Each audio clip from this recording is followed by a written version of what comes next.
فإن أصول الشرع ثلاثة الکتاب والسنة وإجماع الأمة والأصل الرابع القياس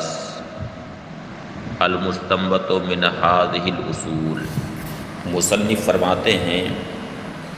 وحکمه النظر فيه ليعلم ان اختفاءه لمزیة او نقصان، اور اس کا حکم یعنی خفی کا حکم یہ ہے کہ اس میں غور کیا جائے، لیعلم تاکہ یہ معلوم ہو کہ معنی مراد کی پوشیدگی لمزیۃ کسی زیادتی کی وجہ سے ہے اور نقصان یا کمی کی وجہ سے، یعنی لفظ کی وضاحت جس معنی کے لیے ہوئی ہے اس معنی کے اوپر کچھ زیادتی ہو گئی اس لیے پوشیدگی آ رہی ہے، یا اس معنی میں کچھ کمی آ گئی، اس معنی کے صدق میں کچھ کمی آ گئی اس لیے پوشیدگی آ رہی ہے، غور کیا جائے۔ تو اگر معنی موضوع لہو پر کچھ زیادتی ہو رہی ہو، یعنی معنی موضوع لہو کامل طریقے سے پایا جا رہا ہے اور ساتھ ہی اس میں کچھ زیادتی بھی، یعنی کچھ معنی زائد بھی، تو ظاہر ہے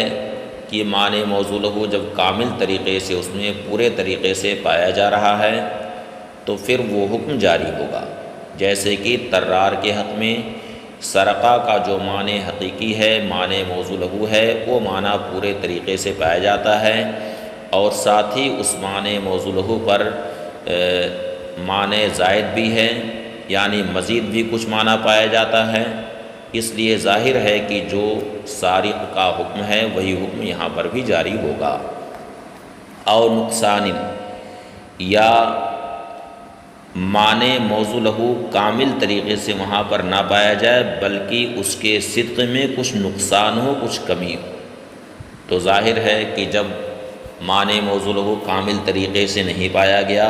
تو پھر وہ حکم یہاں پر جاری نہ ہوگا، جیسا کہ نباش کے حق میں فَيَظْهَرُ الْمُرَادُ مِنْهُ، یعنی غور کیا جائے کہ اس کی مراد واضح ہو جائے۔ وَضِدُّ النَّصِّ المشکل، اور نص کی ضد مشکل ہے۔ مشکل کا مطلب وَهُوَ مَا لَا يُنَالُ الْمُرَادُ مِنْهُ إِلَّا بِالتَّأَمُّلِ فِيهِ بَعْدَ الطَّلَبِ۔ یہ مشکل کی تعریف مصنف نے کی ہے، تاہم خفی اور مشکل کے درمیان ایک نمایاں فرق یہ ہوتا ہے کہ خفی میں معنی مراد کے اندر جو پوشیدگی آتی ہے وہ کسی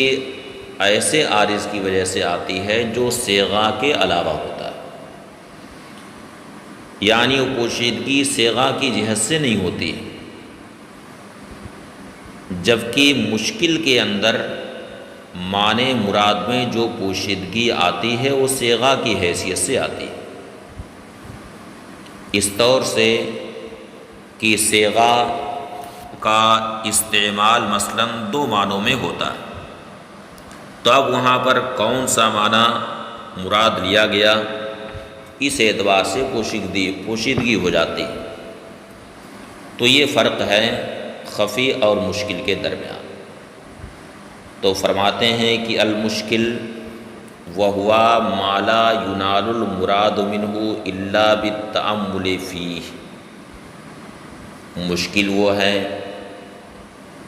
جس کی مراد کا ادراک اس میں طلب کے بغیر،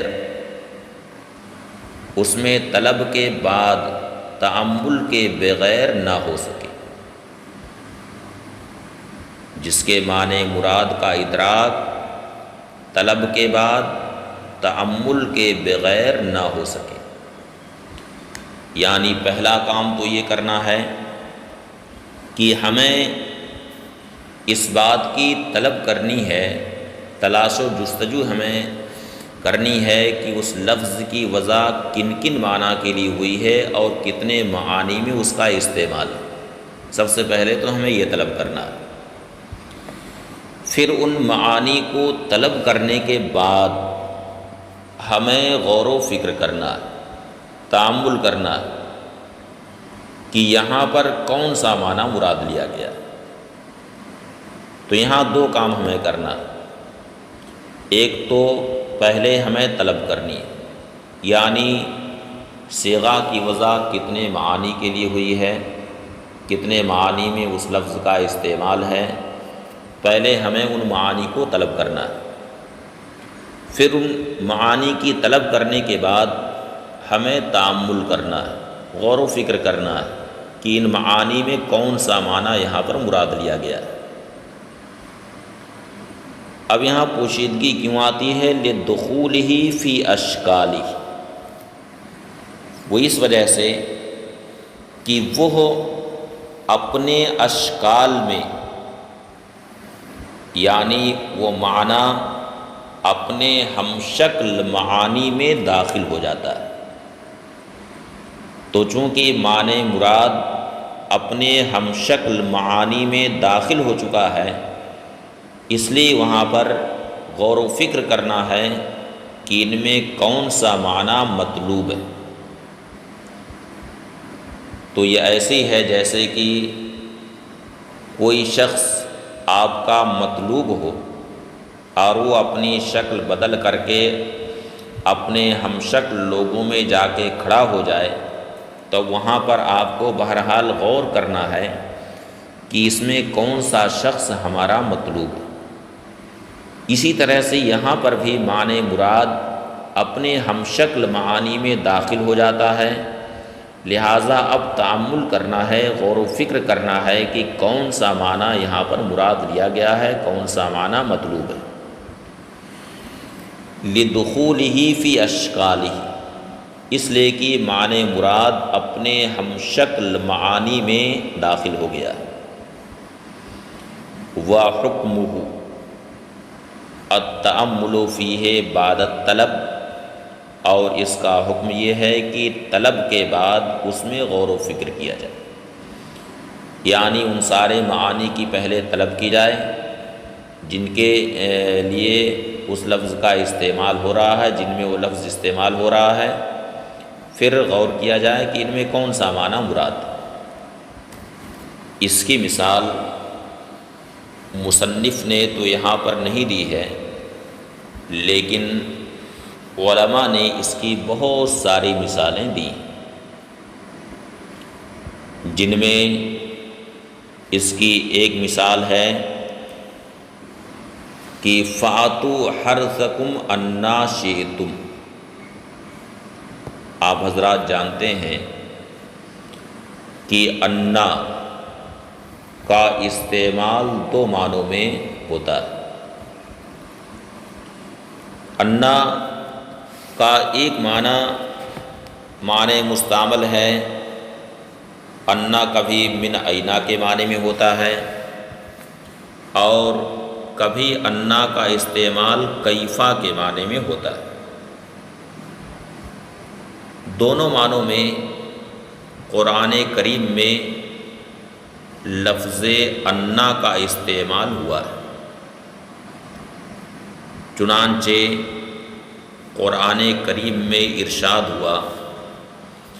انا لکے ھذا، تو یہاں انا لکے ھذا، یہ انا من اینا کے معنی میں،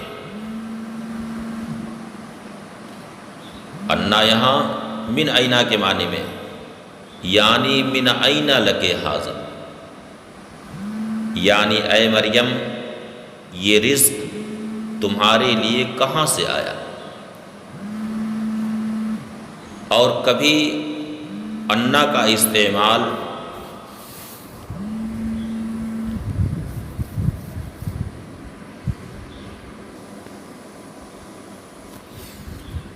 اور کبھی انا کا استعمال کیفا کے معنی میں ہوتا ہے۔ چنانچہ قرآن کریم میں ارشاد ہوا انا یکون لی غلام ولم یمسسنی بشر،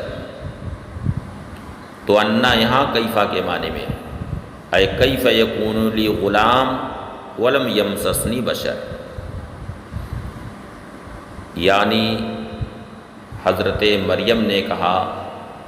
کہ مجھے کہاں سے بچہ ہو سکتا ہے جبکہ کسی بھی انسان نے مجھے نہیں چھوا ہے۔ تو یہاں پر انا کیفا کے معنی میں، تو آپ نے سمجھ لیا کہ انا کا استعمال کبھی من اینا کے معنی میں ہوتا ہے اور کبھی کیفا کے معنی میں ہوتا ہے۔ اب یہ جو آیت کریمہ ہے کہ فاتو حرثکم انا شئتم، یہاں پر انا کس معنی میں ہے؟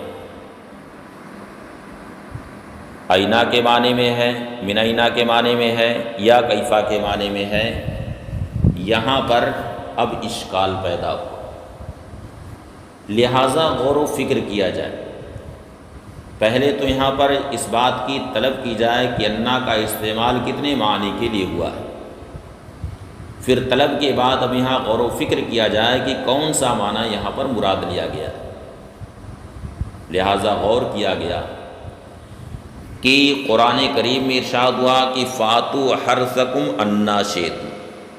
یعنی تم اپنی کھیتی میں آؤ جیسے چاہو۔ تو ظاہر ہے کہ ہمیں یہ سوچنا ہے کہ کھیتی کا محل کیا چیز ہے یہاں پر، عورت کا قبل ہے یا دبر ہے؟ تو ظاہر ہے کہ کھیتی کا محل یہاں پر دبر نہیں ہے بلکہ کھیتی کا محل قبل ہے،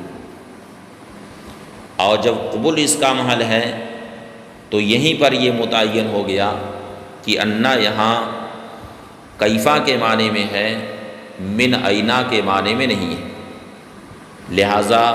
آیت کریمہ کا مطلب ہے کہ تم اپنی کھیتی میں آؤ جیسے چاہو، یعنی کھڑے ہو کر بیٹھ کر، بس یہ ہے کہ تم اپنی کھیتی میں آؤ، جو محل حرث ہے بس اسی میں آؤ، باقی جو